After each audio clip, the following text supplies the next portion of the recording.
을 봉독해 드리겠습니다. 고린도후서 10장 3절에서 6절 말씀입니다.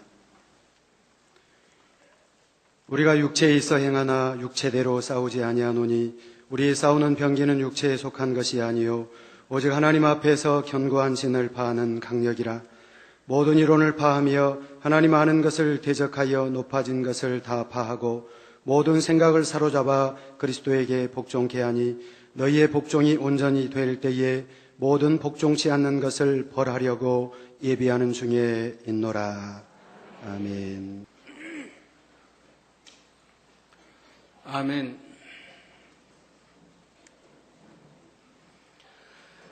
사랑하는 성도 여러분, 여러분은 사람이 왜 사는가 하는 질문을 스스로에게 해보신 적이 있으십니까? 주 예수를 믿고 천국을 향해 달려가는 성도들에게는 이것이 그렇게 어려운 질문이 아닙니다.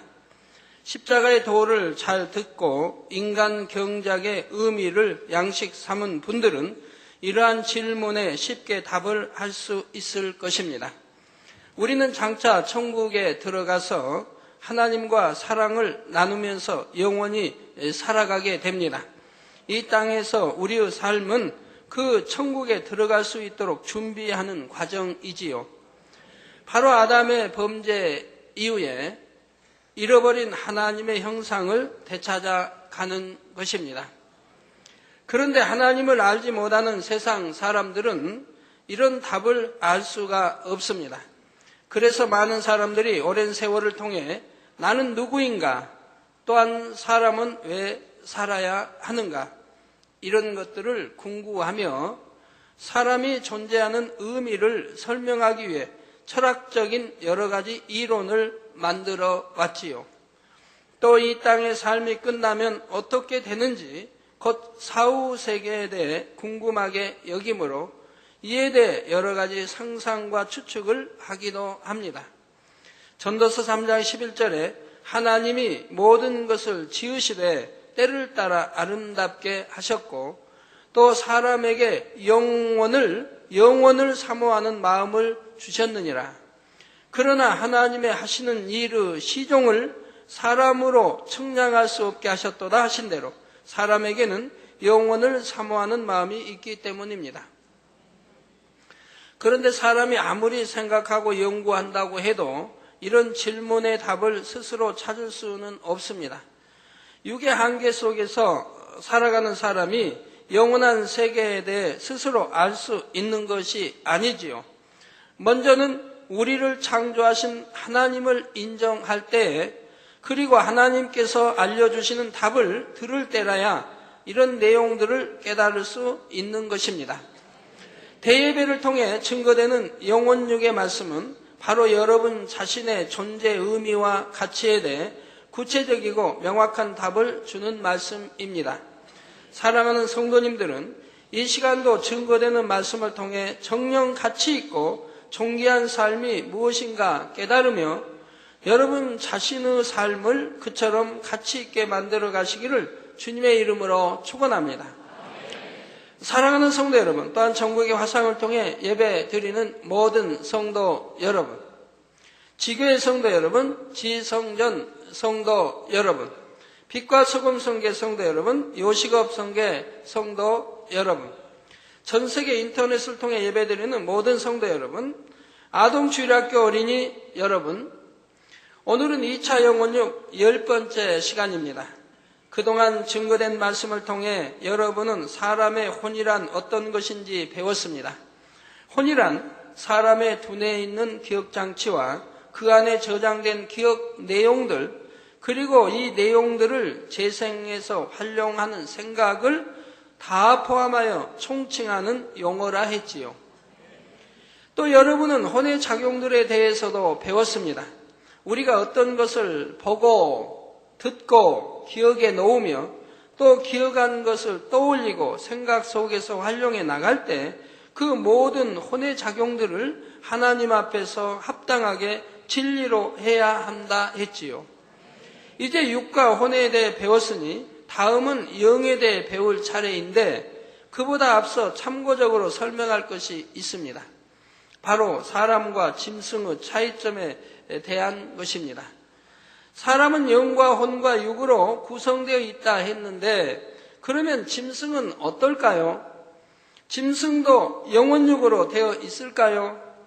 사람은 이 땅의 수명이 다해서 육이, 눈에 보이는 육이 죽으면 그 영혼은 천국이나 지옥에 가는데 하나님을 잘 믿고 말씀대로 산 사람들은 천국에 가고 그렇지 않은 사람은 지옥에 가는데 짐승도 죽으면 천국이나 지옥으로 갈까요? 진화론을 믿는 사람들은 아주 하등한 생물부터 시작해서 기능과 구조가 복잡한 고등생물로 진화가 되었고 결국 사람으로 진화되어 나왔다고 설명을 합니다. 만약 그렇다면 사람과 짐승이 본질적으로는 별로 다를 것이 없다고 생각할 수 있지요. 그러나 영혼육에 대해 알게 되면 이런 설명은 전혀 맞지 않다는 것을 알게 됩니다. 왜냐하면 사람과 짐승은 근본적으로 시작이 다르며 구성 또한 전혀 다르기 때문입니다. 사람은 영과 혼과 육으로 구성되어 있고 그 중에서 가장 중요한 것은 영입니다. 이게 사람의 주인 역할을 영이 합니다. 혼은 이 주인을 보좌하는, 영을 보좌하는 종의 역할을 감당하고 있고요. 그리고 이 영혼을 담고 있는 거할 장막집이 눈에 보이는 육인 것입니다. 여러분 이제 가정에서 여러분 사람, 가족들이 있습니다. 그리고 집이 있습니다. 가족이 중요합니까? 집이 중요합니까? 가족이 중요하죠. 가족의 어느 구성원 한 사람과도 집하고는 바꾸지 않습니다. 생명과 바꾸지 않습니다. 집은 오래되면 낡고 썩어지고 없어지고 변질되고 하는 거지만 사람은 생명은 하나이고 돈 벌면 집은 다시 살 수가 있는 것이고요. 그래서 그 중에 가장 중요한 것은 영입니다. 앞으로 영에 대해 설명할 때 더 자세히 풀어드리겠지만 사람의 영은 결코 소멸되지 않습니다. 육은 사람의 영과 혼을 담고 있는 그릇과 같고 장막집과 같은 것인데 육이 썩어져 없어진다 해도 영은 소멸되지 않으며 혼도 영과 결합되어서 그대로 남게 되지요. 그래서 이 사람이 자기가 누구인지를 알면 영이 있고 혼이 있고 육이 있는 걸 알면 영이 가장 가치 있고 영이 살아야 하고 영이 잘 돼야 한다는 걸 알아서 영이 잘 되게 하고 그리고 혼도 잘 되게 하고 그 다음에 육을 취할 텐데 이 세상 사람은 그걸 모르기 때문에 육이 제일인 줄 알고 육만 보호합니다. 육에다 옷도 잘 입히고 육은 그냥 열심히 깨끗하게 해서 깨끗하게 하고 속이야 더러워도 그냥 놔두고 어떤 사람은 육을 그냥 보호하기 위해서 아예 공해가 없는 것만 취하는 사람이 있다고 하죠. 그런 사람을 뭐라고 한다고 하던데 어제 제가 누구한테 들었는데 아주 공해가 없는 것만 음식물을 섭취해 먹는 사람을 뭐라고 한다고 어제 누구한테 들었어요. 그런데 그렇게 살아가는 사람 그냥 육만 소중한 줄 알아요. 진짜 영혼은 있고 이게 잘 돼야 한다는 걸 모르기 때문에 눈에 보이는 육만 소중히 알고 육만 잘 보호하려고 한다 이 말입니다. 그러나 그건 마음과 뜻대로 되는 것도 아니고요. 그런데 하나님께서 짐승들을 만드실 때는 사람에게 하신 것처럼 하나님의 생기를 불어넣어 만드신 것이 아닙니다. 그래서 짐승은 영이 없고 혼과 육으로만 구성되어 있습니다. 그래서 짐승은 흙으로 취해서 흙으로 창조했습니다. 짐승도 새도 흙으로 취해서 다시 흙으로 돌아갑니다. 그러니까 육과 혼은 흙으로 돌아갑니다. 근데 사람은 하나님으로부터 생기에서 하나님으로부터 왔기 때문에 영이 있어서 이 영은 바로 하늘로 올라가게 되지요. 그래서 짐승은 영이 없고 혼과 육으로만 구성되어 있습니다. 고기나 새 또 육지에 사는 짐승들 모두 마찬가지입니다. 이것들은 머릿속에 뇌가 있고 태어나서부터 그 안에 입력시킨 지식들과 본능에 따라 움직이고 살아갑니다.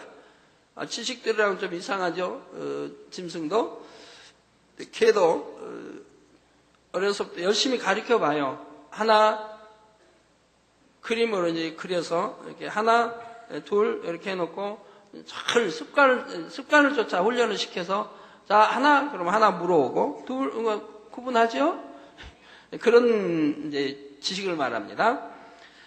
자, 그래서 그 안에 입력시킨 지식들과 본능에 따라 움직이고 살아갑니다. 그러다가 죽어서 육이 썩으면 혼도 소멸됩니다. 곧 뇌세포가 썩어 없어지므로 그 안에 담겼던 기억들도 소멸되며 더 이상 혼의 작용도 일어나지 않게 되는 것입니다. 완전히 무로 돌아가는 것이지요. 전도서 3장 21절에 보면 인생의 혼은 위로 하늘로 올라가고 짐승의 혼은 아래 곧 땅으로 내려가는 줄을 누가 알랴 하여 사람과 짐승의 차이를 분명히 알려주고 있습니다. 여러분 여기에서 짐승의 혼은 아래 곧 땅으로 내려가는 줄을 누가 알랴 했는데 여기는 의미가 있습니다. 의미가 간단히 설명하면 우리 혼은 소멸된다고 하지만 땅으로 소멸된다고 하지만 여기서 땅은 음부와 지옥 이러한 것을 다 땅 하면 말하게 됩니다. 하늘, 땅 반대. 그래서 이런 모든 짐승의 혼, 새 이런 모든 혼들이 소멸되어 없어지지만 그 혼의 그 작용, 영향은 남아있는 겁니다. 그러면 이것이 어떻게 했느냐? 바로 이 어둠의 주관자, 어둠의 주관 루시퍼가 이제는 지옥에 떨어져 갇힐 때에 이 수많은 짐승의 혼, 새 이런 혼의 그 압력을 받게 됩니다. 압력을. 그리고 이 루시퍼는 갇힐 때 차라리 지옥 가는 사람은 이제 유황못, 불못 여기에서 뜨거워서 뛰기나 하고 유황못은 뛰지도 못하고 너무 뜨거워서 그냥 근데 불못은 뜨겁다고 이렇게 방방방이 뛰고 막 흔들고 그러는데 꼭 뭐 어디서 뭐 하는 것 같이 흔들고 그런데 이 루시퍼는 아예 움직이지도 못하게 하나님 말씀입니다. 움직이지도 못하고 또 말도 못하고 움직이지도 못하고 그렇게 가둬놓습니다. 거기에다가 무수한 이 짐승과 새 혼의 그 압력을 받는다 이 말입니다. 그러니까 그 고통은 말로 할 수가 없다고 그래요. 아버지 하나님 설명하실 때 그 루시퍼가 받는 고통은 이루 말로 표현할 수 없는 고통을 받는다 이 말이에요. 거기다 움직이지도 못하죠. 말도 못하죠. 그걸 세세토록 영원토록 고통을 받게 된다 이 말입니다. 그렇기 때문에 짐승의 혼은 곧 아래 땅으로 내려가는 줄을 누가 알랴 하여 사람과 짐승의 차이를 분명히 알려주고 있습니다. 그런데 이런 차이를 알지 못하는 사람들은 집에서 기르던 짐승이 죽으면 너무나 슬퍼하고 애통하는 것을 봅니다. 사실 죽은 짐승을 위해서라기보다는 자기의 슬픔 때문에 눈물을 흘리는 경우가 더 많지요. 만약 농촌에서 밭을 가는 소의 입장에서 생각해 보면 죽어버리고 나면 더 이상 매맞지 않아도 되고 주인이 넌 밭 잘 가라고 얼마나 자꾸 때립니까? 때리면서 쟁기질 하잖아요. 오늘날은 쟁기질을 안 하겠지만 하여튼 밭을 갈고 뭐 논을 갈고 하면 옛날에 막 주인이 때리면서 쟁기질 합니다. 또는 소달구지 끌고 가면은 또 주인이 자기는 편하게 앉아가면서 소 때문에 편하게 앉아가면서 또 때립니다, 뒤에서. 말도 그렇고, 때리면서 빨리 가라고. 그래서, 밭을 가는 소의 입장을 생각해보면 죽어버리고 나면 더 이상 매맞지 않아도 되고, 고된 노동을 하지 않아도 됩니다. 그러나 소 주인의 입장에서 보면 재산에 큰 손실을 입게 되므로 슬퍼하는 것이지요. 애완용 개나 고양이가 죽었을 때도 개나 고양이 편에서 볼 때는 죽으면 끝장입니다. 존재 자체가 없어져 버리므로 더 이상 고통도 없고 슬픔도 없지요. 그러나 주인의 입장에서는 자기가 정을 주고 사랑하던 존재가 없어지므로 허전하고 서운하니 슬퍼하는 것이고 또 자기가 죽음을 두려워하는 것처럼 짐승들도 그럴 것이라고 생각해서 불쌍히 여깁니다. 우리 동물의 왕국 같은 이런 거 보면 이제 뭐 치타를 키운다든가 뭐 어떤 짐승을 키우는 사람들이 있어요. 그럼 산에 가서 뭐 다쳐가지고 뭐 병 들었다 뭐 다쳤다 그러면 마취 해가지고 잡아와서 다친 걸 고쳐주고 또 어미는 죽어버리고 새끼만 남았다면 새끼를 데려와서 키웁니다. 키워가지고 이렇게 해서, 그리고 이제 다 크면 이제 내보내요. 근데 그분들이 말하는 거 보면 굉장히 동물의 애착이 있죠. 동물의 애착하고 굉장히 동물을 사랑하고 아주 동물 보호주의자. 동물을 굉장히 사랑하는 것처럼 느껴집니다. 그러면서 사람이 뭐 동물을 죽인다 하면은 굉장히 그걸 참 나쁘게 이제 이렇게 합니다. 그러면서 그냥 굉장히 인정도 없고 그렇게 하여튼 나쁜 사람 말을 합니다. 자기가 길렀던 동물은 그렇게 소중하게 알고 한다 이 말이에요. 그러면 그 동물을 다 컸을 때 그 동물을 이제 산에 가서 자기 집에 가서 크라고 내보내는 훈련을 합니다. 그 훈련할 때 어떻게 해요? 어떻게 하면 짐승을 잘 잡아먹느냐 이걸 가르쳐요. 어떻게 하면 짐승을 적응해야 되니까 이제 자기 야생으로 돌아가서 적응해야 되니까 어떻게 하면 짐승을 잘 잡아먹느냐를 훈련을 시킵니다. 가지고 내보내요. 내보내고 이제 뭘 달아가지고 내보내가지고 그 짐승이 잘 살아있는지 또 1년 후에 살아있다. 그러면 행복해하고 참 좋아합니다. 살아가고 여전히 살아있다고 다른 먹이에 안 먹혔다고 사나운 짐승에. 그런데 자기가 키웠던 그 동물이 살아가려면 어차피 다른 동물을 또 잡아먹어야 됩니다. 연약한 동물을 무수히 잡아먹고 살아야 됩니다. 그런 거에 대해서는 하나도 애착을 갖지 않는다. 자기가 키운 동물이 다른 동물을 수없이 잡아먹고 사는데도 거기에 대해서는 하나도 미련도 없다 이 말이에요. 잘 잡아먹고 잘 자라라고만 한다 이 말이에요. 자기가 키운 동물. 그런 걸 제가 보면서 도대체 저분들은 생각은 또 어디에 있는 것인가? 다 같은 짐승인데, 다 같은 생명 있고 짐승인데 사랑하면 다 같이 하지. 왜 연약한 동물은 사랑을 않고 자기가 키웠던 강한 동물만 사랑하는지. 그리고 동물 애호가고 동물 못 준다. 어차피 이 동물을 살렸으니 이 동물이 살아가려면 또 약한 동물들을 수없이 잡아먹으면서 살아가야 하는 거 아닙니까? 근데 그 약자의 동물들은 잡아먹혀 죽어도 그거는 슬퍼하지 않는다 이 말이에요. 죄송합니다. 그런데 제가 볼 때는 사실이 그런 걸 어떻게 해요? 자, 짐승도 그럴 것이라고 생각해서 불쌍히 여깁니다. 비유를 들어서 아이들이 갖고 놀던 인형이 부서졌다 해도 인형 스스로 어떤 고통을 느끼는 것이 아닙니다. 그런데 아이는 자신이 아픔을 느끼는 것처럼 인형도 아픔을 느낄 것이라고 생각하기 때문에 불쌍하게 여기는 것입니다. 조그만 아이들 말이에요. 1살, 2살, 이런 3살 아이들. 짐승도 이와 마찬가지라는 사실입니다. 물론 인형과는 달리 짐승은 생명이 있기 때문에 고통을 느끼고 두려움도 있습니다. 나름대로 혼의 작용을 하기 때문에 주인이 애정을 쏟아주면 이를 기억하여 주인에 대해 특별한 애정을 보여주기도 하고 즐거움이나 분노나 슬픔을 표현하기도 하지요. 그러나 짐승이 하는 혼의 작용에는 한계가 있습니다. 짐승은 태어나면 본능에 따라서 생존하는 방법을 배우고 배고프면 먹고 졸리면 자고 때가 되면 번식하고 그러다가 죽습니다.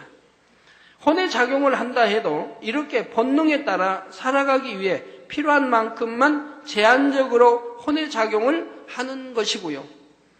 짐승들이 같이 있는 삶이 무엇인지 고민하거나 내가 왜 사는가? 내가 왜 살아가면서 사자의 밥이 내가 되기 위해서 이렇게 살아야 하는가? 치타의 밥이 되기 위해서 내가 살아야 하는가? 치타나 사자 보면 도망가면서 내가 이렇게 고달프게 살아야 되는가? 자, 고민하지도 않습니다. 삶의 의미를 찾으려고 하는 경우는 없습니다. 비교적 지능이 높다고 하는 돌고래나 침팬지 같은 짐승이라 해도 내가 죽으면 어떻게 될까 생각하면서 신을 경외하거나 종교를 찾는 경우는 없지요. 물론 짐승도 본능적으로 죽음에 대한 공포는 있습니다. 누군가가 자기를 죽이려고 하면 도망가기도 하고 위험을 느끼면 저항하거나 두려워합니다. 그러나 이는 위험을 느끼는 순간에만 두려워하는 것이고 눈앞에서 위험이 사라지면 죽음에 대한 공포는 금세 사라집니다. 그런데 사람은 어떻습니까? 본능 속에서 생존에 필요한 혼의 작용만 하거나 단순하고 제한된 혼의 작용만 하는 것이 아닙니다. 짐승과는 전혀 다른 차원에서 더 복잡하고 다양한 혼의 작용을 하며 단지 먹고 사는 것 이상의 더 가치 있는 것을 추구할 수 있는 능력이 있죠. 그렇게 해서 사람은 발달해 왔다 이 말입니다. 나 사람과 동일하게 이 지상 위에 퍼져 있는 무슨 호랑이든 사자든 코끼리든 다른 모든 동물들은 그런 게 없다 이 말이에요. 영이 없어 어떤 발달하지를 못한다 이 말입니다. 만약에 아프리카에 있는 들소든 이런 소가 만약에 자기들끼리 단결력만 안다고 하면 사자 두려워할 이유가 하나도 없습니다. 사자하고 들소하고 1대1로 싸우면 사자가 들소 이기기 어렵습니다. 2마리, 3마리가 협공해서 공격하니까 들소가 넘어지는 거지 사자하고 1대1로 해봐요. 그러면은 쉽게 들소가 잡히진 않아요. 큰 어미 들소들은 잡히지 않습니다. 오히려 들소가 뿔로 차면 사자가 도망가요. 화가 나서 막 돌진하면 사자는 36개 주랭당을 놓습니다. 그런데 들소떼가 많은데 왜 사자의 밥이 되느냐 이 말이에요. 사자만 보면 그냥 도망가니까, 두려워서 도망을 가니까. 그들이 협동정신만 안다고 하면 도망 안 가고 딱 원으로 둘러서 딱 둘러있으면 사자가 절대 공격 못합니다. 공격은 뿔로 받아버리면 받치면 사자도 죽는 거예요. 뿔에 찔리면 상처나고 부상당하면 치료보다 대부분 죽게 되죠. 심한 상처. 그러니까 뿔에 안 받치려고 뒤에서 공격하고 이렇게 하는 거 아닙니까? 협동정신을 배우면 또 단결력만 있다. 이런 생각만 할 수 있다면은 그들은 잡혀먹고 두려워할 이유가 없는 거예요. 잡혀먹지도 않고. 아무리 오랜 세월이 살아도 그런 거 하나를 모른다 이 말입니다. 그랬더니 사자는 뭐 무조건 도망가야 한다 이 말이에요. 자, 그러니 문명을 발달시킬 수도 있고 우리 사람은 짐승과 달라서 문명을 발달시킬 수도 있고 삶의 의미와 가치에 대해 고민함으로 철학과 종교를 만들어내는 것입니다. 죽음에 대한 반응도 짐승과는 다르지요. 죽음의 고통을 두려워할 뿐 아니라 죽음이라는 자체를 두려워하며 죽은 후의 세계에 대해, 사후세계에 대해 더욱 큰 두려움을 갖고 있습니다. 그래서 아직 죽음이 눈앞에 다가오는 것이 아닌데도 죽음을 두려워하고 어찌하든 피해보려고 하지요. 중국의 진시황이 불사의 약을 구하려고 했던 것처럼 오늘날도 사람들은 어떻게든 오래 살기 위해 건강을 위해 애쓸 뿐입니다. 그래서 건강식품 얼마나 찾습니까?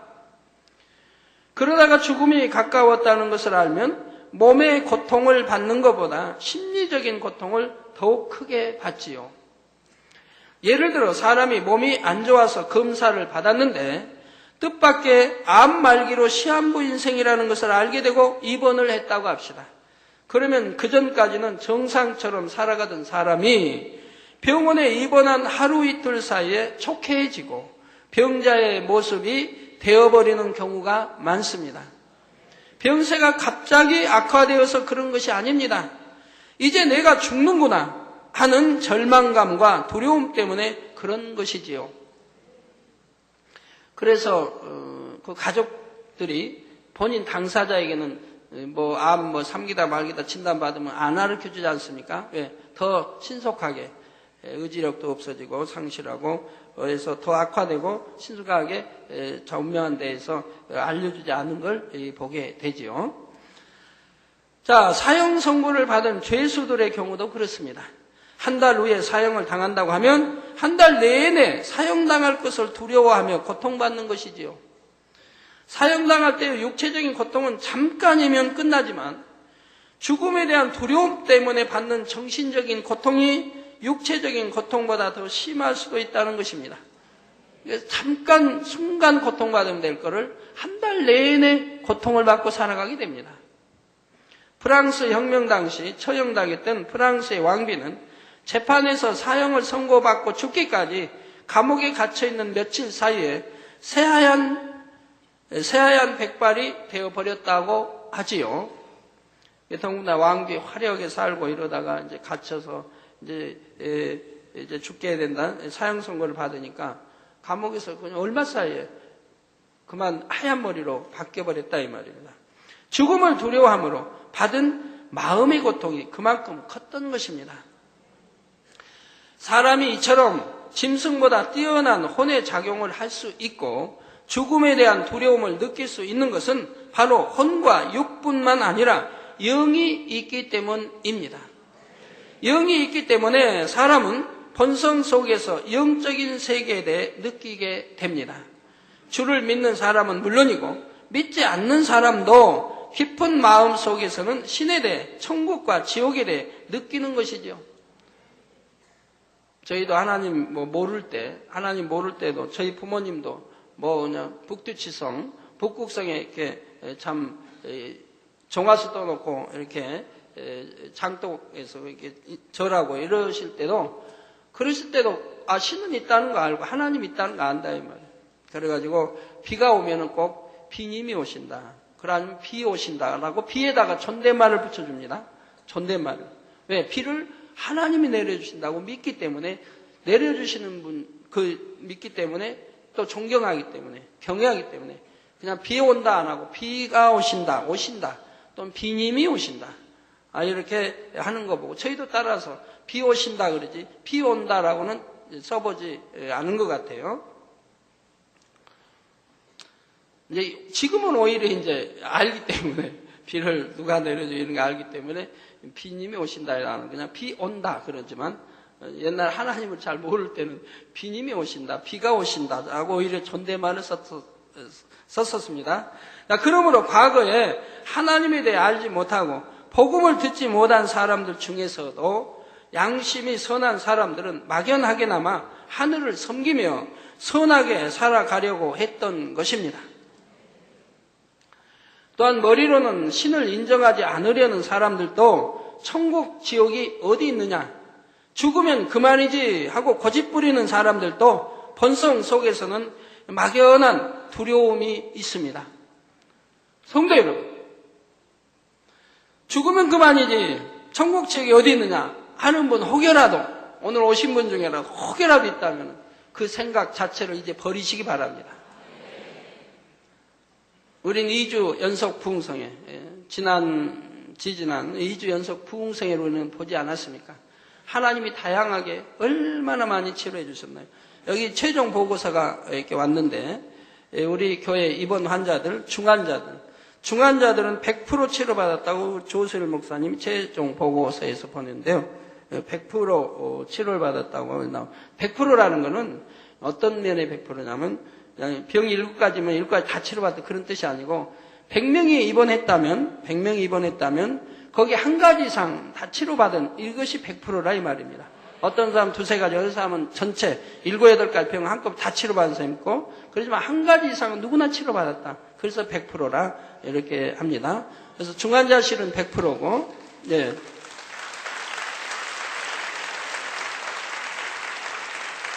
중환자실에 입원했던 분들은 100% 치료받았고 또 준중환자 여성교방 여기는 97%가 치료받았고 그리고 6성전이나 7성전이나 또 5성전 이런 이제 성전은 80% 79%로 이렇게 돼 있고 종합 합계 83%가 치료받았다고 환자 숙소 관리팀장 조수일 목사의 최종 보고입니다. 자, 우리 눈은 얼마나 치료받았을까요?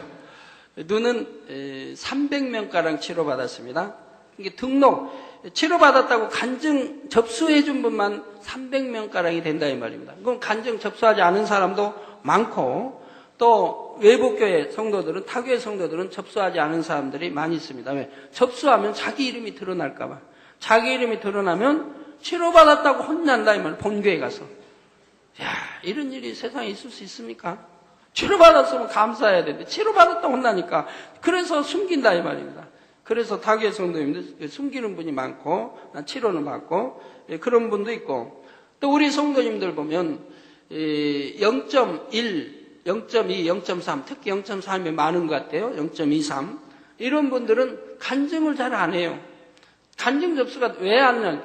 이런 거 너무 시시한데 이거 가지고 간증거리가 되지 않는다고 생각을 한다 이 말이에요. 저희 교회는 0.1, 0.3, 0.8만 돼도 안경을 써야 되는 거예요. 근데 0.1, 0.13은 0.3은 시력이 아주 나쁜 사람인데 안경 벗으면 안 보이는 사람.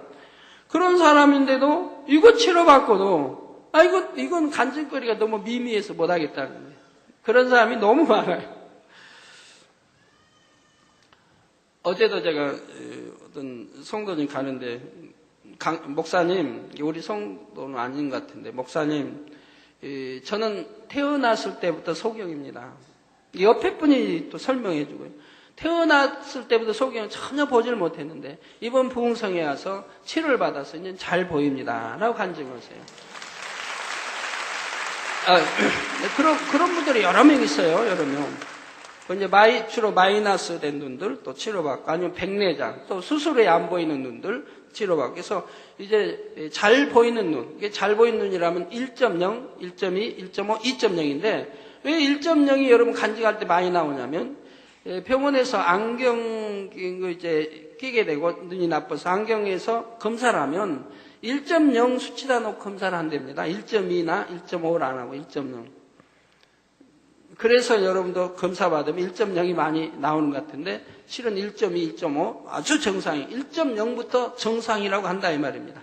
그래서 1.2, 1.5는 더 좋은 눈이고 2.0은 아주 좋은 눈인데 저희가 학교 다닐 때 배운 것은 2.0은 아주 좋지만 그러나 안 좋다 그래요. 안 좋다. 왜? 잘못하면 눈을 시력을 버릴 수가 있어요. 너무 좋아서 버릴 수가 있다는 거예요.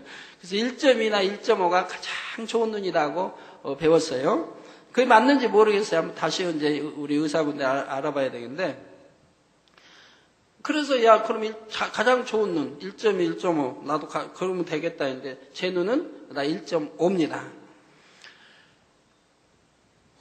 그래서 그렇게 많은 분들이 일시에 이렇게 치료를 받았는데 그거 하나만 여러분이 보아도 여러분 듣는 보고 물어봐요. 몇 사람만 놓고 물어봐요. 그럼 나도 눈 치료받았다고 할 테니까. 워낙 많이 치료받았으니까. 그러면 누가 했어요? 전지전능하신 하나님이 오셨다 이 말입니다. 우리 아버지에 대해서 하나님이 오셨다 이 말입니다. 우리 주 예수 그리스도 이름으로 아버지 하나님이 치료해 주셨다 이 말입니다. 그러면 이제 눈에 보이지 않는다고 하지 마시고 우리 하나님을 믿으라 이 말입니다. 천국 지옥이 어디 있느냐 해서는 안 된다 이 말입니다. 죽으면 그만이다 말을 해서는 아니 된다 이 말입니다. 내세는 더욱 화려하게 펼쳐져 있다 이 말이에요. 이건 잠시 잠깐 인간 경제학과에서 조그맣게 있는 지구고 정령이 내세, 셋째 하늘, 넷째 하늘 이건 첫째 하늘이고 여기에는 너무너무 화려하게 아름답게 다 장식이 되어 있는 세계가 있다. 그 세계를 영안이 열리면 볼 수도 있고요. 이번에 치료받은 사람들 중에 그 초신자들 재밌는 분들 참 많이 있지 않습니까? 아무 하나님도 모르는 초신자들이 하나님이 영안을 열어가지고 빛을 보게 하신다. 빛을. 이게 치료받은 사람 많은 분들이 간증하잖아요. 빛이 오더라면 자기에게 제가 기도할 때 빛이 어디야? 제 몸에서 나오는 게 빛이 나가서 자기 오는데 어떤 분은 재미있는 분이 있죠. 빛이 막 자기한테 오니까 이게 단에서 오는 거죠. 제가 기도할 제 몸에서 나가는 거죠. 빛이 오니까 그냥 피하느라고 빛을 피하려고 이리 피하고 계속 오는 걸 피하고만 있었대요. 그래서 거기 교구장인지 하여튼 거기에 어떤 분이 우리 주회장님이 그러신 건데 분이 그럼 빛을 그렇게 피했는데 어떻게 치료를 받았냐고 그랬더니 그렇게 열심히 피했는데 그냥 한 방 맞아버렸대요. 다 못 피하고 거기다 한 방을 맞아가지고 그래가지고 이제 치료가 된 거예요. 그런데 의외에도 빛을 보시면 많죠. 빛이 어떤 분은 빛이 자기 눈에 2번 들어오더니 눈이 깨끗하게 잘 보이는 눈이 되고 또 빛이 들어오더니 치료가 되고 통증 사람. 그래서 그런 간증을 많이 여러분도 들어보셨지 않습니까?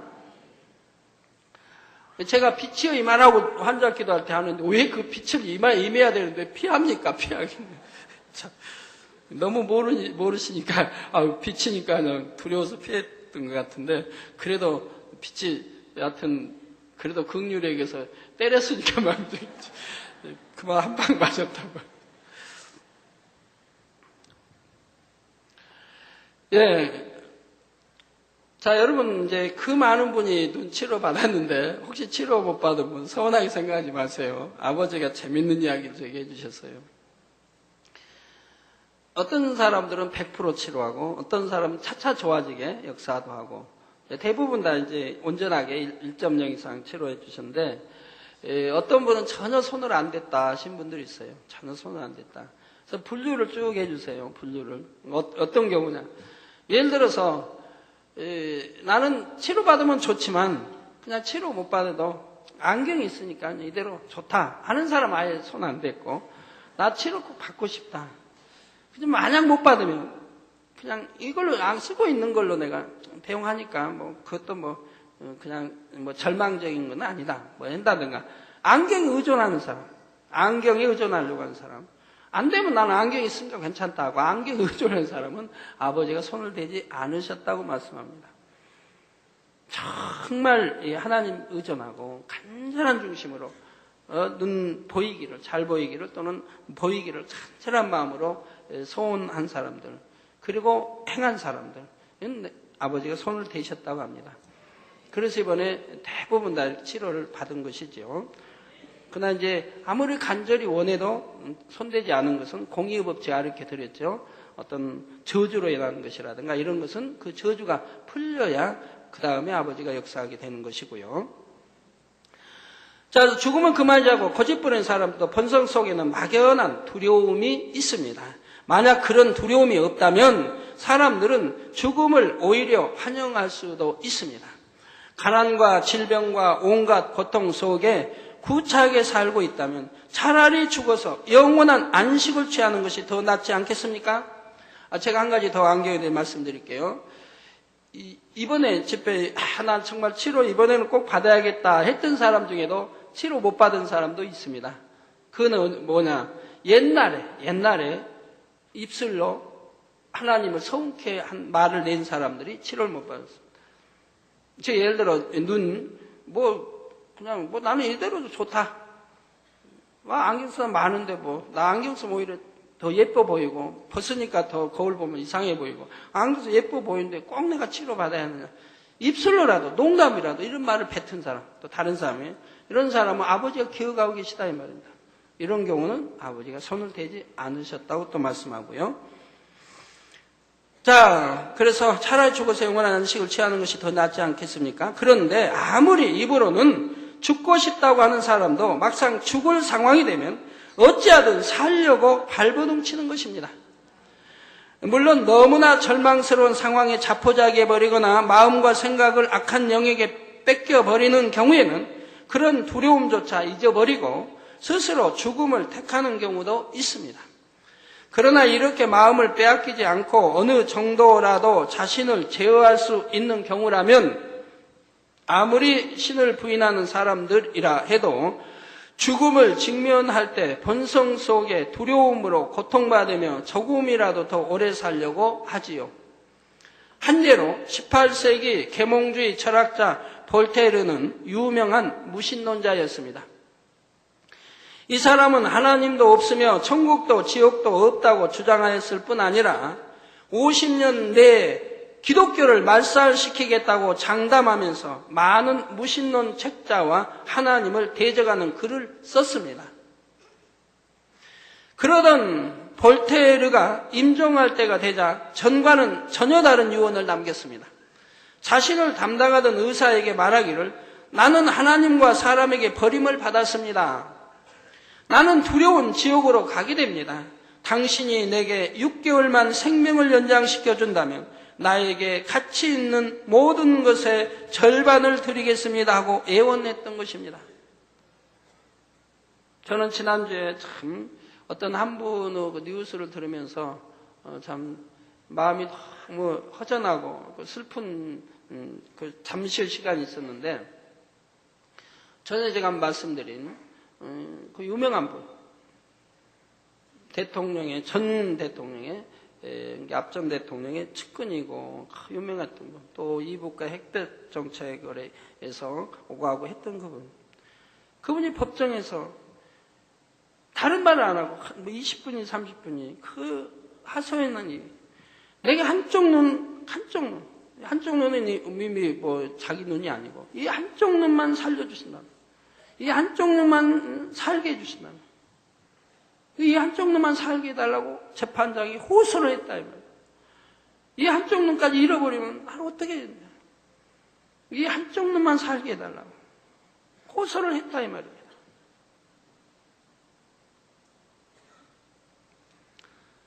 그런데 지난주에 보니까 그만 형량이 뭐 20년인가 30년, 20년인가요? 형량이 떨어졌더라고요.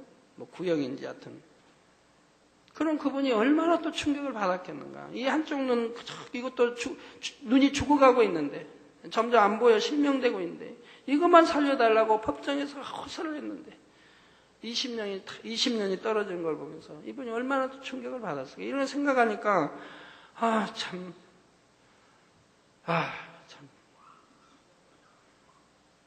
내가 재판장이라면 어찌했을까.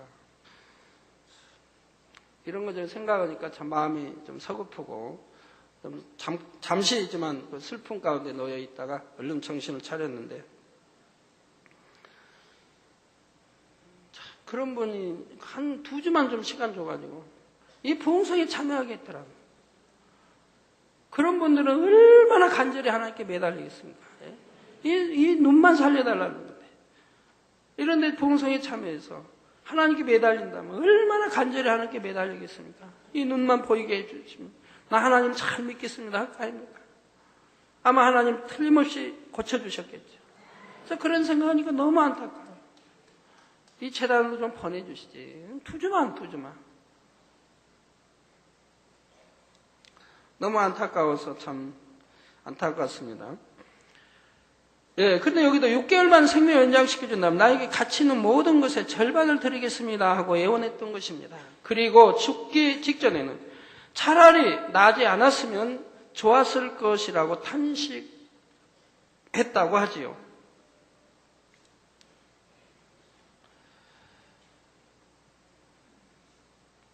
여러분, 저는 매주 참 여러 성도님 대하면서 많은 참 해안에 이렇게 섞이기도 합니다만, 어떤 성도님 암에다가 또 속에 그냥 하여튼 온갖 질병, 고치지 못할 질병으로, 여러 가지 질병으로 가족과 같이 나왔는데 기도해 주세요. 그래서 제가 여쭈었죠. 이거 2주 부흥성에 참여했습니까? 그러니까 했다고 그래요. 했는데 왜 치료 못 받았습니까? 제가. 그랬더니 이제 묵묵부답하시고 치료 못 받았다는 거죠. 왜 치료 못 받았습니까? 묵묵부답. 왜 치료 못 받았습니까? 그 많은 사람이 치료받는데 왜 치료 못 받았습니까? 또 병이 여러 개인데도 왜 치료 못 받았습니까? 제가 여러 차례 물을 때는 반드시 이유가 있다라고 늘 말씀드린다면 이유가 있으면 묻는다. 왜? 나는 그분이 내 앞에서 그래도 회개하기를 바란다. 지금이라도 회개하기를 바란다. 회개할 수 있는 지금 기회를 주고 있는 것이라. 그리고 기도를 받아야 그래야 아버지가 그래도 역사하죠. 긍휼히 회개라도 해야. 눈물 한 방울이라도 좀 흘리고 회개를 해야. 그래도 여전히 이제 치료 못 받았던 것이어서 제가 그랬어요. 그러면은 안식일은 지켰습니까? 그러니까 안식일 지켰다고 합니다. 그러면 기관 모임에도 잘 가고. 그러면 우리 재단에 언제 오셨습니까? 90년에 왔다. 90년 총. 90년. 그러면 14년, 15년이 되는데. 그래서 제가 그랬어요. 그러면 왜 제가 얼굴을 기억이 안 나죠? 얼굴을 기억이 안 나요, 그분. 기억이 안 난다요. 혹시 한두 번 저에게 기도 받는다고 해서 제가 기억하는 건 아닙니다. 그래도 5번, 6번, 10번 봐야 기억나죠. 14, 5년 신앙생활 했다면 100번도 더 봤을 거 아닙니까? 볼 기회가 너무 많잖아요. 제 생일도 있고, 무슨 날도 있고, 또 우리 남성계, 4호 남성계는 한 달에 한 번씩 꼭 아침 인사하거든요. 저하고 악수도 하고. 제가 얼굴 모르는 분이 없다시피 해요. 새로운 분들 빼고는 다 한다 이 말이에요. 근데 그분은 10년, 5년이 다 돼요. 모르는 얼굴이에요. 근데 주일도 잘 지고, 다 하시다. 주위의 가족들도 역시 그렇게 대답하신다, 이 말이에요. 그럼 내 마음에서 뭐라고 했어? 아닌데, 그런다, 아닌데. 그런데 가족이고 본인도 그런다고 한다, 이 말이에요.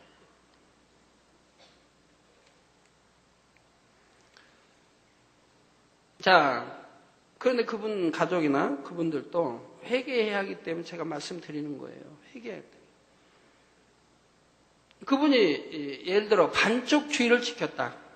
뭐 오전만 예배 드리고 오후에는 안 드리고, 아니면 오후에만 드리고 오전, 이거 반쪽 주일인 거예요. 온전한 주일이 아닌 거예요. 또는 지키다 가끔 안 나왔다. 이것도 지킨 게 아닌 거예요. 그건 뭐 다 지킨 게 아닌 거예요. 그거는 가끔 지켰는데요, 아닌 거예요.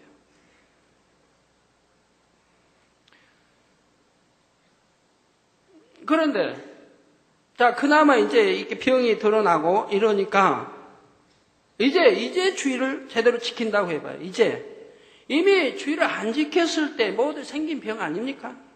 안 지켰을 때 하나님 지켜주지 않으셨으니까 모두 생긴 병이라 이 말이에요. 그럼 그렇게 대답을 해줘야 한다 이 말입니다. 내가 주의를 안 지켰는데, 아니면 주일 반쪽밖에 안 지켰는데, 아니면 주일 지키다가 안 지킬 때는 이랬다가 이렇게 병을 얻었습니다. 그냥 진실이고 솔직히 말하는 거 아니겠습니까? 그래야 제가 아버지 앞에 기도도 떳떳이 할 수 있는 거죠. 아버지, 이 아들이 이렇게 회개하는 마음으로 진실을 말하오니 긍휼히 여기시고 주님의 보혈을 씻어서 치료해 주시라고 제가 간절한 마음으로 기도하지 않겠습니까? 근데 제 마음에서 속인다고 할 때는 제가 아무리 손을 기도해도 그게 역사가 되지 않는다 이 말이에요. 그리고 저를 속일 수는 있어도 하나님은 속일 수 없다 이 말이에요. 저를 속였다면 하나님이 역사하겠습니까? 안 하신다 이 말이에요. 내가 아무리 간절히 기도해도 아버지는 듣지 않으신다. 왜? 공의에 의해서. 그건 하나님만 속인 게 아니라 저만 속인 게 아니라 하나님을 속인 거라 이 말이에요. 성부, 성자, 성령, 삼일체 하나님 다 속인 거라 이 말이에요. 그 역사 안 는다. 그런데 왜 속이려고 하느냐? 진실하게 말씀을 하지.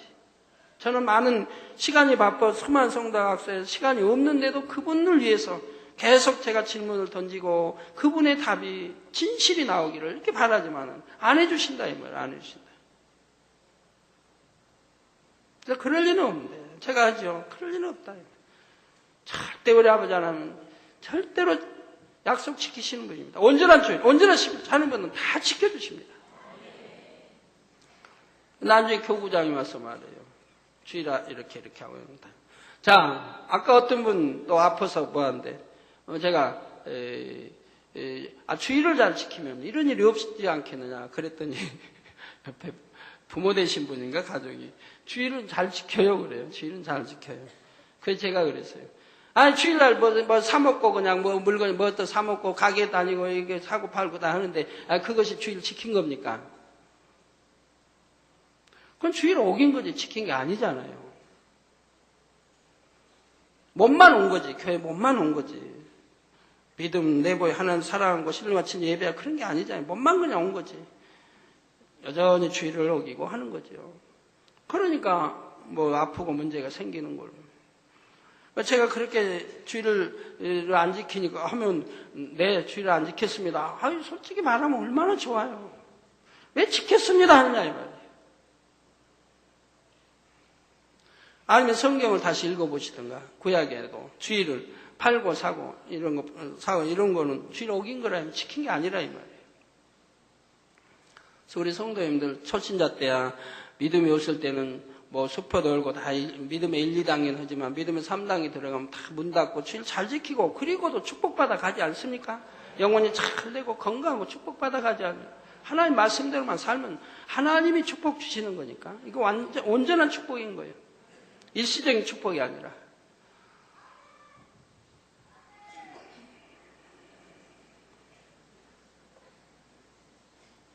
자, 유명한 철학자요. 아무리 똑똑한 사람이라 해도 그래서 머리로는 하나님을 부정하고 천국과 지옥을 부정한다 해도 임종이 가까우니 어떤 것이 참인지를 본성 속에서 느낄 수 있었던 것이라 이 말입니다.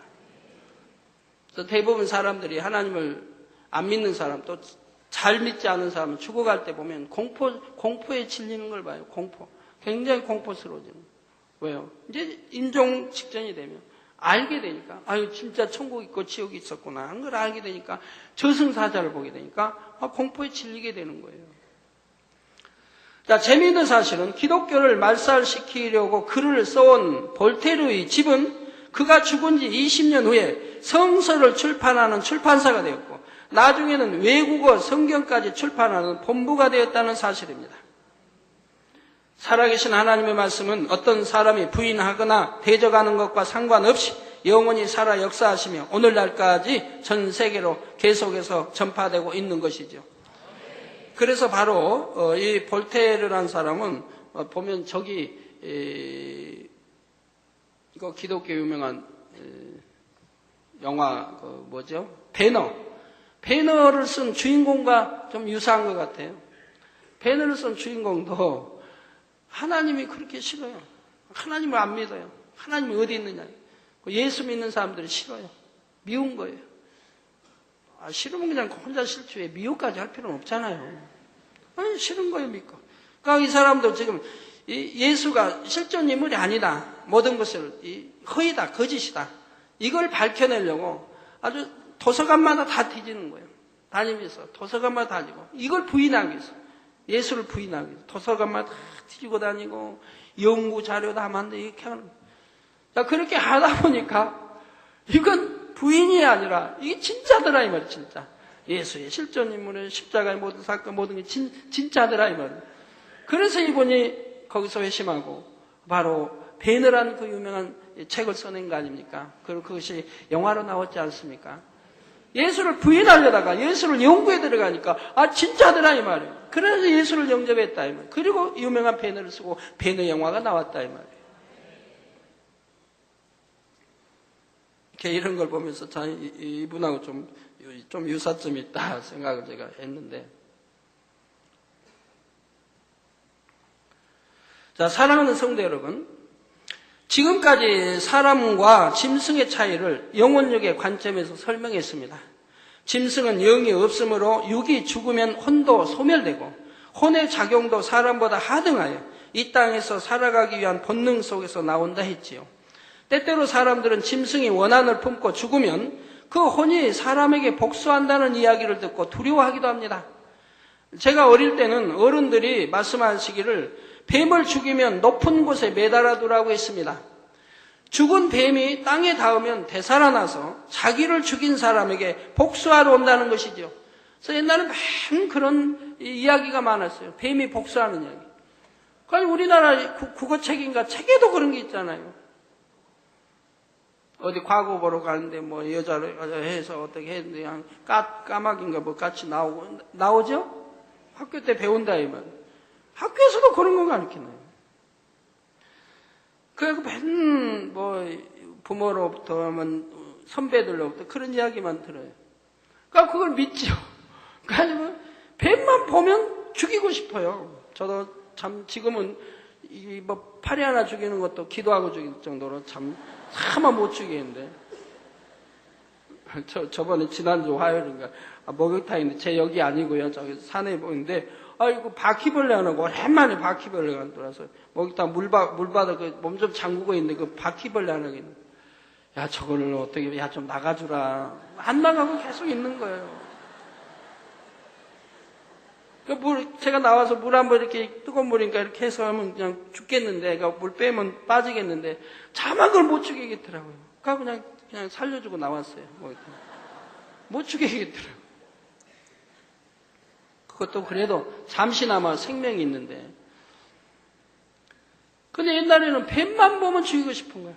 닭 한 마리도 지금까지는 잡아본 일이 없는데, 뱀은 보면 죽이고 싶은 충동이 생겨요. 그 당시는 몰랐는데 이제 하나님 영접하고 나니까 밝게 알게 됐더라. 내 본성 속에 뱀을 싫어하고 뱀은 죽여야 한다는 걸 알게 됐더라 이 말입니다. 성경이 바로 뱀이 우리 선조 아담과 유혹해서 이를 사망길로 가게 했던 장본인이라 내 본성 속에서 뱀이 싫더라 이 말이에요. 그러니까 뱀을 잡으면 꼭 죽입니다. 또 다른 친구들도 어린아이 다 마찬가지예요. 뱀을 보면 죽여요. 죽이면 이제 어디다? 철조망에다 걸어놔요. 우리 집 앞 면사무소, 철조망들 쪽에 거기다 걸어놔요. 맨 위에다 딱 걸어놔요. 아니면 어떤 나무에다 걸어놔요. 산에 잡으면 나무에다 걸어놔요. 왜? 땅 닿으면 살아난다고 하니까. 그리고 하루 있다 3일 있다 꼭 확인해봐요. 왜? 그러면 그 말라 비틀어져가지고 가죽만 남아있죠. 그러면 이제 안심이 되는 거예요. 근데 누군가가 치워가지고 그 뱀이 없다면 이게 굉장히 불안한 거예요. 역시 살아났지 않나. 살아났으면 이 장독대에서 장독에 이렇게 나타난다는데 또가리 들고 딱 있다는데 이거 어떡하나. 굉장히 그 장독가기가 불안한 거예요. 밤에. 여러분들 자녀들에게 이런 공포심 심어주지 마세요. 그러면 성장하면서 공포와 두려움 속에 두려움이 남자의 속에 그러면 좋은 게 하나도 없어요.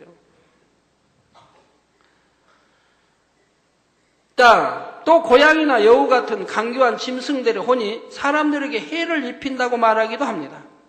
그렇지만 지금까지 여러분이 들으신 내용을 이해하셨다면 이런 것은 전혀 근거 없는 이야기라는 것을 알 수가 있죠. 특히 고양이 중에도 흑고양이는 원수를 갚는다고, 주인의 원수를 갚는다고 하죠. 그래서 흑고양이 죽이기를 두려워하지 않습니까? 그러나 다 헛된 말이라 이 말입니다. 짐승은 육의 죽음과 함께 혼도 소멸되어 버리기 때문에 누구에게 해를 끼치고 싶어도 할 수가 없는 것입니다. 또한 아무리 세월이 오래 지난다 해도 혼과 육으로 된 짐승이 진화되어 영을 가진 존재로 변할 수는 없습니다. 오직 사람에게만 하나님께서 영을 주셨고 그러므로 인해 아담은 모든 것을 다스리며 지배하는 만물의 영장이 될 수 있었던 것이지요. 그런데 오늘날 사람의 영혼 육은 아담이 처음 지음받은 당시의 영혼 육과 같은 것은 아닙니다. 아담이 범죄하기 전에는 영과 혼과 육 중에서 영이 사람의 주인이 되어 혼과 육을 다스렸습니다. 그런데 아담이 선악과를 따먹고 범죄한 후에는 영이 죽고 말았습니다. 여기서 죽었다는 말은 소멸되었다는 것이 아닙니다. 영이 활동을 전혀 할 수 없게 되어 죽은 것과 마찬가지가 되었고 세월이 지나 육의 수명이 다하면 영원히 지옥에 가게 되므로 영적인 죽음을 당한다는 뜻이지요. 아담의 범죄 이후 영이 죽어서 혼과 육을 다스릴 수 없게 되자 이제는 혼이 사람의 주인 노릇을 하며 육을 다스리게 되었습니다.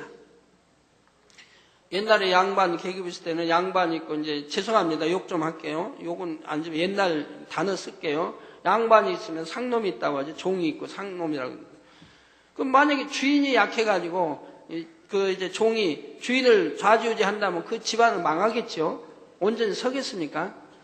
주인은 주인 역할을 해야 되고 또 종은 종 밑에서 순종하는 이게 돼야 그 가정이 잘 되지 바뀌어버린다고 하면 이건 그 가정은 풍지박산이 날 거예요. 우리 사람도 마찬가지로 영이 주인이 돼야 되는데 아담 이후로 이제 영이 주인이 아니라 혼이 주인이 돼버렸다면 영은 죽어지고 그래서 혼이 사람의 주인 노릇을 하며 육을 다스리게 되었다 이 말입니다. 이렇게 혼이 주인이 되자 세월이 지남에 따라 사람은 점점 사람으로서의 가치를 잃게 되었습니다. 영은 하나님의 형상을 따라 진리 가운데 거하며 혼과 육을 진리로 이끌어 갔지만 혼은 짐승과 마찬가지로 본능적이고 정욕적인 것들을 추구해 나갔기 때문입니다. 그래서 이 혼은 짐승과 마찬가지라 이 말입니다. 그래서 본능적이고 정욕적인 것들을 추구해 나간다 이 말입니다. 요즘 젊은이들 컴퓨터 인터넷이 있어가지고 인터넷 깊이 어떻게 찾아 들어가면 이상한 것들이 나온다며요? 이상하고 야릇한 것이 나온다며요?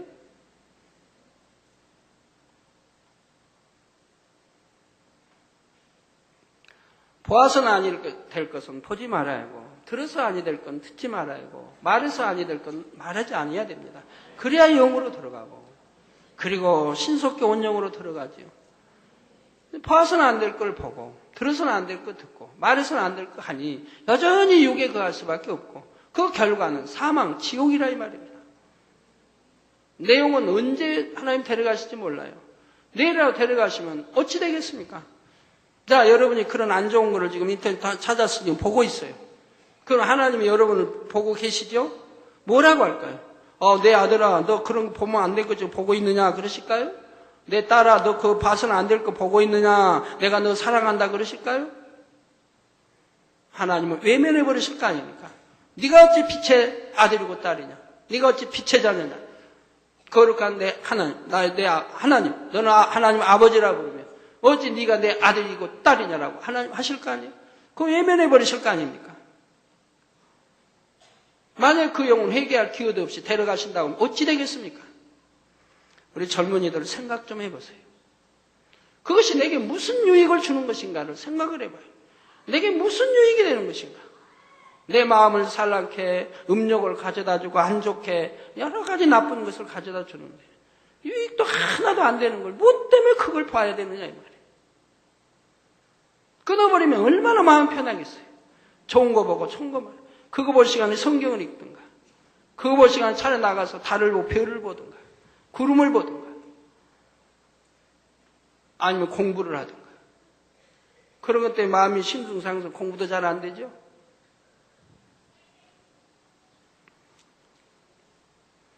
그래서 전도서 3장 18절에 보면 내가 심중에 이르기를 인생의 일에 대하여 하나님이 저희를 시험하시리니 저희로 자기가 짐승보다 다름이 없는 줄을 깨닫게 하려 하심이라 하신 것입니다. 짐승과 다름이 없더라 이 말이에요. 하나님이 시험하셨다. 그러면 시험에 들지 말아야겠죠. 시험 들지 말아야죠. 봐서는 안 될 거 보지 말아야 할 것이고, 보려고 할 필요도 없고, 찾아 들을 필요도 없고, 그런 건 배우려고 할 필요도 없고요. 왜 짐승과 같다라고 하면 하나님이 어떻게 하나님이 내 아들이다 딸이다 할 수 있겠느냐 이 말이에요. 그러니 구원받을 수가 없는 거 아니겠습니까? 제가 구성전 말고 구성전, 신대방 신학교 있는 자리 거기에 교회 있을 때 하나님이 한 7주를 이 가는 음욕에 대해 설교하게 하신 적이 있습니다. 그 당시 막 청년들에서 막 유행하고 있는 거예요. 서로 남녀가 보면 교회 안에서 이성관계 눈으로 보고, 교회 안은 신앙생활하기 위해서 모인 자리예요. 신앙생활하기 위해서. 하나님 나라 의를 위해서 교회에 모이는 거예요. 그 신앙생활 잘해서 천국 가기 위해서, 그래서 영혼 구원하기 위해서. 그래서 우리가 교회 오고 교회 모이는 건데, 그 당시 그게 아니라 보면 간음을 하고 음욕을 품고 서로 이성관계를 하고 남녀가 같이 다니고 이런 것이 그때 그 당시 하나님이 저에게 계속 말씀을 증거해서 한 7주를 한 적이 있어요. 그럼 제가 염려를 많이 했죠. 내가 7주하고 나면 우리 젊은이들이 과연 얼마나 많이 떨어질까? 떨어지는 소리가 막 들려요. 나중에 보니까 꽤 떨어졌더라고요. 듣기 싫다는 거죠, 그런 거는. 정말 그런 말씀을 귀기로 듣고, 이건 생명이고 나를 영생 천국 가게 하는 길이니까 내가 아멘 하고 들어야 하는데 듣기 싫다 이거. 그러니까 일부 시간대 보면 젊은 학생들 보면 이런 말 하면 그냥 나간다고요. 그런 사람이 지난주에는 여러 명이 있던데 이번 주는 다행히 여러 명은 아니었지만 한두 명 나간다고요. 이게 생명이고 천국 가는 길인데 이걸 들으려고 안 한다요. 그리고 뭘 가르쳐야 할까 다 해서 그런 거 해도 좋다. 괜찮아. 믿으면 천국 가. 있습니다. 그렇게 가르칠까요? 그리고 다 지옥 가게 할까요? 그건 지옥 가는 건데. 대충 믿으라고 가르쳐야 할까요? 믿을 땐 바로 믿어야죠. 바로 알고 바로 믿어야죠. 그 천국 길 바로 알아서 바로 가야 하는 거 아니겠습니까? 짐승과 다름없다면 어떻게 하나님이 내 아들이라 딸이라며 구원시켜 천국에 가겠느냐 이 말입니다. 그래서 저희로 자기가 짐승보다 다름이 없는 줄을 깨닫게 하려 하심이라 하신 것입니다. 이렇게 혼과 육으로 만들어진 짐승 같은 인생들은 그 영이 소멸되지 않으므로 결국 영원한 지옥에서 형벌을 받아야 하는 것이지요.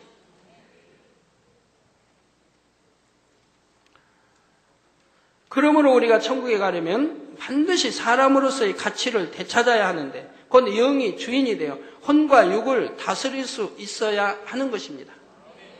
그래야 하나님의 형상을 따라 지음받은 하나님의 자녀로서 지위를 회복할 수 있고 이 땅의 삶이 끝나고 나면 천국에서 영생을 누릴 수 있는 것이지요. 그러면 어떻게 해야 우리의 영이 되살아나 혼과 육을 주관할 수 있을까요? 이에 대해서는 다음 시간에 살펴보도록 하겠습니다. 결론을 말씀드립니다. 사랑하는 성도 여러분, 누가복음 9장 25절을 보면 사람이 만일 온 천하를 얻고도 자기를 잃든지 빼앗기든지 하면 무엇이 유익하리요 했습니다. 이 세상에 재벌 회장이 되고 해도 자살에 죽어버리면 무엇이 유익합니까? 자살하는 사람도 있잖아요. 가끔 있더군요. 또 죽어도 보면 참 이상하게 죽는 사람들이 있어요. 깨끗하게 죽지. 왜 그냥 아파트 고층에서 떨어져 죽는지. 떨어지면 그 시체가 그냥 깨져가지고 피 낭자 살 좀 튀기고 왜 귀하면 그렇게 죽는지. 죽어서는 안 되지만 절대로 자살하면 안 되죠. 그러나 하나님을 안 믿기 때문에 그냥 너무 고통스러운 회사에 얽히고 설키고 또 나라에서 오라가라 그냥 얽혀 설키니까 아이고 더 이상 못 견디겠다고 자살을 택하는데, 그러나 그 영원히 지옥 가서 고통받는데 하나님을 모르기 때문에 그러잖아요. 하나님을 안다면 결코 자살할 일은 없지요. 그래서 온 천하를 얻고도 자기를 잃든지 빼앗기든지 하면 무엇이 유익하고, 지옥 가면 무엇이 유익합니까? 아무 소용없는 거죠. 온 세상의 부귀, 명예, 권세를 한 몸에 얻는다 해도 정작 영혼의 구원을 얻지 못한다면 그 삶은 너무나 비참한 결말을 맞게 됩니다. 그래서 여러분들이 영혼 구원받아 죄 사함 받고 죄 다 버리고 구원받아 더 좋은 천국 가기 위해서 열심히 금식하고 철회하고 기도하며 교회 나오지 않습니까? 그러면서 왜 음란물을 봐야 되고, 그러면서 왜 거룩한 하나님 성전에서 이성관계 교제하려고 하고 그런 안 좋은 데 마음을 품느냐 이 말이에요. 우리 하나님이 뭐라고 하시겠느냐 이 말이에요. 그다 뜻을 이루지 못하면 교회를 떠나버리게 되죠. 차라리 짐승들처럼 소멸되기라도 하면 낫겠지만 그러지도 못하고 참혹한 불지옥에서 세세토록 고통받아야 하는 것이지요. 사랑하는 성도님들은 잠시 잠깐 살아갈 이 땅에 소망을 두는 것이 아니라 오직 영원한 내세의 소망을 두어 남은 시간들을 더욱 값지게 보내어야 할 것입니다. 신속하게 죄를 버리고 온전히 성결되어야 하며 하나라도 땅에 쌓기보다는 하늘에 쌓기를 즐거워하시기를 바랍니다. 또한 죽어가는 수많은 영혼들을 긍휼히 여김으로 때를 얻든지 못 얻든지 입술을 열어 부지런히 복음을 전하시기를 부탁드립니다. 그래서 장차 신랑 되신 주님께서 다시 오실 때는 거룩하신 주님의 신부로서 부족함이 없는 여러분이 다 되시기를 예수 그리스도의 이름으로 축원합니다. 자, 영혼육이 이제 혼을 지금 이렇게 또 배우시고 배우시니까 여러분들이 그러면은 내가 혼의 사람이다. 영은 조금 읽고 영어로는 조금 읽었고 아직도 혼의 사람이다. 육신의 생각도 아직도 많이 있고 혼의 사람이다. 그러면은 이제 어찌 되는가? 분명히 믿긴 믿어요. 그래서 신앙생활해요. 근데 아직 버리지 못한 악이 있고 비진리가 있고 혼이 많이 남아있어요. 육에 속한 혼이. 그럴 때 주님의 영혼을 불러가신다. 그럼 어찌 될까요? 바로 이제 이런 걸 배우기 때문에 여러분들이 분별이 잘 된다 이 말입니다. 여러분이 영으로 읽은 게 있죠? 그것만 하늘로 올라간다 이 말이에요. 그것만 하늘로. 왜? 영이 하늘로 올라가니까. 그리고 혼은 소멸된다 이 말이에요. 그러니까 육에 남아있는, 아직 영으로 읽지 못한 것은 하늘로 올라갈 수가 없다 이 말이에요. 천국 못 간다 이 말이에요. 그러니까 소멸되어 버린다 이 말이에요. 소멸돼. 없어져 버린다 이 말이에요. 없어진다고 해서 뭐 어디 기억 속에 사라지고 그런 건 아니에요. 여하튼 땅으로 떨어진다. 즉 지옥으로 떨어진다 이 말이에요. 그런 거는 소멸도 없어지고 영과 분리돼 버리면 없어지는 거고. 그러면 영으로 읽은 것만 영과 합류되어서 올라간다 이 말이에요. 영과 합류돼요. 그러니까 육에 속한 혼은 영에 합류가 되지 않는다 이 말이에요. 그러니까 영이 내 주인인 영이 천국 갈 때는 육에 속한 혼은 소멸되어 없어지고 영에 속한 혼만 이 영과 하나 되어서 올라간다 이 말입니다. 그래서 우리 주님이 기도하실 때도 아버지여 내 영혼을 받으옵소서 기도했다. 영혼. 스데반 집사도 죽을 때 주여 내 영혼을 받으옵소서. 그 영, 그 혼은 영에 속한 혼이라. 영으로 읽은 안의 혼이라. 육신의 생각도 없고. 그것이 천국 간다 이 말입니다. 천국. 그러니까 조금 읽은 사람은 어떻게 해요? 조금 읽은 사람은. 육에 속한 혼이 많고 영에 속한 혼은 조금밖에 안 되잖아요. 그게 조금 읽었으니까. 빛을 봐도 그만큼 빛이 약하고 밝은 빛이 아니고. 그리고 그것은 이제 구원받아 갈 때 낙원이냐 1천층이나 2천층이냐 구분되어 올라간다 이 말이에요. 더 많이 읽었으면 1천층, 더 많이 읽었으면 2천층. 이게 올라간다 이 말이에요. 조금 읽었으면 낙원. 이렇게 분류되어 들어간다. 그래도 아버지 사랑이시고 긍휼이시라. 지옥에 보내지 아니하고 그렇게라도 해서 구원시키신다 이 말입니다. 그러나 영으로 다 읽었다. 그래서 육에 속한 혼이 없는 영으로 다 읽었다. 그러면 3천층이요. 온 집에 충성까지 되면 새 예루살렘에 들어가게 된다. 그러니 하나님이 얼마나 공입니까? 그리고 행한 대로 심은 대로 그대로 갚아주시는 분이에요. 우리가 열심히 행했다면 영혼이 잘 되고 영원해서 또 충성하겠다면 좋은 천국에 가는 것이고, 그러니까 얼마나 하나님은 공의와 사랑 속에 심판하고 계시다는 걸 알아야 됩니다. 얼마나 정확하게 하시고요. 이런 걸 여러분들이 이제 분명히 아신다고 하면 어찌하든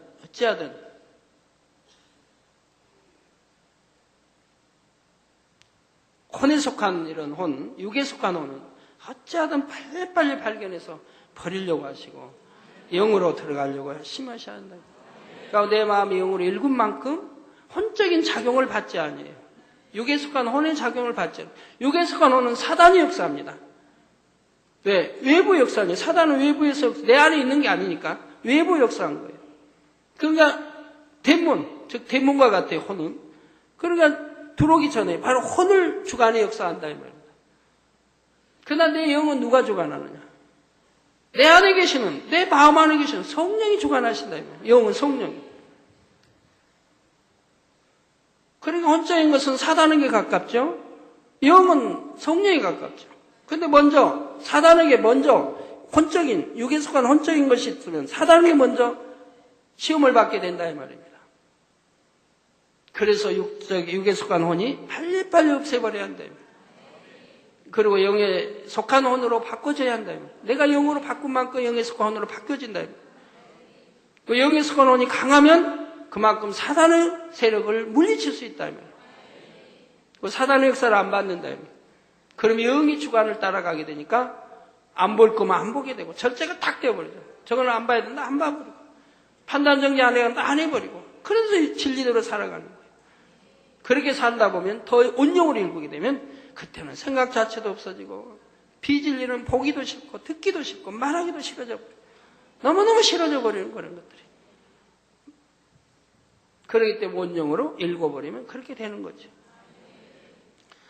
예, 기도하시겠습니다.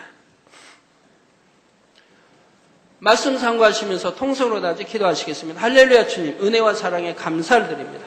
아버지 오늘 또 들은 말씀이 믿음이 되고 생명이 되게 축복해 주옵소서. 성령의 감동감은 충만하고 또한 혼이 뭔지 영이 뭔지 육이 뭔지 밝게 분별하고 알고 또 영에 속한 혼이 뭔지 육에 속한 혼이 뭔지를 밝게 분별해서 신속하게 벗어내어 영에 속한 혼으로 바꿀 수 있게 축복해 주시기 원합니다. 이런 말씀을 통해서 정확하게 분별해내게 도와주시기를 원합니다. 주여 감사합니다. 우리 주 예수 그리스도의 이름으로 기도하옵나이다. 아멘.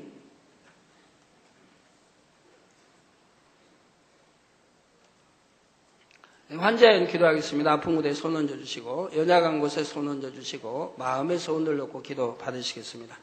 할렐루야 주님 이 시간에 친히 안수해 주옵소서. 머리에서 발끝까지 오장육부 뼈마디 신경조의 세포 성령의 불로 창조의 최상의 권능으로 태워 영육간에 강건하게 축복해 주시옵나이다. 예수 그리스도의 이름으로 명하노니 원수 마귀 사단아 질병아 균아 어둠의 세력아 연약함아 물러가라. 머리에서 발끝까지 오장육부 뼈마디 신경절 세포에서 물러가라. 성령의 불로 창조의 최상의 권능으로 태움받고 깨끗하고 강건함을 입어라. 빛의 임하라. 성령의 불로 태움받고 깨끗하고 강건함을 입어라. 빛의 임하라. 아버지 영육간에 강건하게 축복해 주시기 원합니다. 시공간 초월하여 역사에 주옵소서. 하늘 공중 곳에 잡은 악영들아 다 물러가라. 그의 사자들도 다 물러가라. 이 땅에 악한 영, 더러운 영, 거짓 영, 간사하고 이간영, 미혹한 어둠아 물러가라. 빛이여 임하라. 성령의 감동감과 충만함을 입어라. 아버지 시공간 초월하여 역사해 주시기 원합니다. 한 주간도 불통 없게 형통하게 도와주옵소서. 모든 불통아 물러가라. 형통할지니라. 모든 불통아 물러가라. 형통할지니라. 아버지 형통하게 축복해 주시기 원합니다. 마음의 소원들 강구와 기도에 들어 응답해 주옵소서. 들어도 나와도 복받으며 꾸어질지 꾸지 않으며 머리대는 축복 주시기 원합니다. 가정, 자녀들, 가족, 일터를 지켜 주옵소서. 성령의 불담으로 정무천사 주님의 불꽃 같은 눈동자로 두루두루 지켜주시기 원합니다. 주여 감사합니다. 우리 주 예수 그리스도의 이름으로 기도하옵나이다. 아멘.